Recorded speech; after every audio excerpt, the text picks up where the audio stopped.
নৈত উঠি আহিছে বান্দিলে বান্দিলে টকা বস্তাই বস্তাই উঠি আহিল 500 টকীয়া বান্দিল টকা দেখি হাহাকাৰ লাগিল গাঁৱৰ ৰাইজৰ নলবাৰীত উঠিছে টকাৰ ৰুজান টকা আৰু টকা কোনে ক'ৰ পৰা কিয় পেলালে হিয়া কোনেও নাজানে ইমানবোৰ টকা একেলগে দেখি হাহাকাৰ লাগিল গাঁৱৰ ৰাইজৰ টকা গণনা কৰি ভাগৰি গৈছে আৰক্ষী কিন্তু গণনা কৰি শেষ হোৱা নাই টকাৰ এও হৈছে মইনা খাতুন মাছ ধৰিবলৈ আহোঁতেই প্ৰথমে মইনাৰ চকুত পৰিল টকাৰ বান্দিল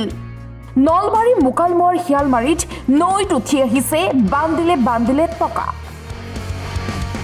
টকাৰ বস্তা দেখাৰ পিছতে ৰাইজৰ লাগিল হেতা ওপৰা এয়া পুৱাৰ ভাগতে নলবাৰী মুকালমোৱা শিয়ালমাৰীত হাহাকাৰ লাগিছে টকা দেখি ৰাইজৰ কিন্তু এইসমূহ টকা নকল বুলিহে সন্দেহ কৰিছে নলবাৰী আৰক্ষীয়ে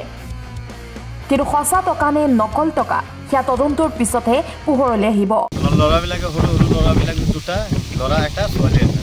মাছ ধৰাৰ পিছত এটা পলিচিং এটা ভাগি আহাৰ পিছত সেইটো বস্তু উঠাইছি নদীৰ পৰাই উঠানোৰ পিছত চাই পইচা আছে এতিয়া পইচাটো অৰিজিনেল না ডুপ্লিকেট সেইটোতো গম নাপা সৰু সৰু ল'ৰা বাচ্চা সিহঁতে উঠাই লৈ আহিছি এনেকৈ মাক কৈছে যে পইচা পাইছোঁ পইচা পোৱাৰ পিছত সেইটো বস্তুখিনি চাই পেলাই দেহে পইচাবোৰ ডুপ্লিকেট তাৰপিছত হয়তো মানুহ আমাৰ ৰাইজৰ মানুহে গম পোৱাৰ পিছত থানাত ফোন কৰাৰ পিছত থানাত পুলিচ মানুহ আহি পেলাই পইচাখিনি সিহঁতক থানাত পচাই দিওঁ ক'ৰ পৰা পাইছে নদীৰ পাৰে চেলেৰ নদীত পাইছিলে আপোনাৰ ল'ৰাটোৰ বয়স কিমান 10 বছৰ তেওঁ পইচাখিনি পাই কি কৰিলে পইচা নাপাই ঘৰত থৈ দিছিলাম যে নিয়ে যাব নেহেৰে যা আৰু তাৰপিছত কি কৰিলে এতিয়া পইচাখিনি কি কৰিলে অন পইচা যে পাইকারি দিয়ে দিলাম কাক দি দিলে পুলিশে চাল পুলিশের মানুষ দি দিলে কতই দিলে হ্যাঁ বাইশাই চাল মাছ মারবার কাছে দেখে টুকলা নালা বাইশা গেছে পাশে নখ দেব কি হতা আছিল পইচা কি নলবাৰীৰ পৰা হিৰক ডেকাৰ ৰিপৰ্ট টাইম 8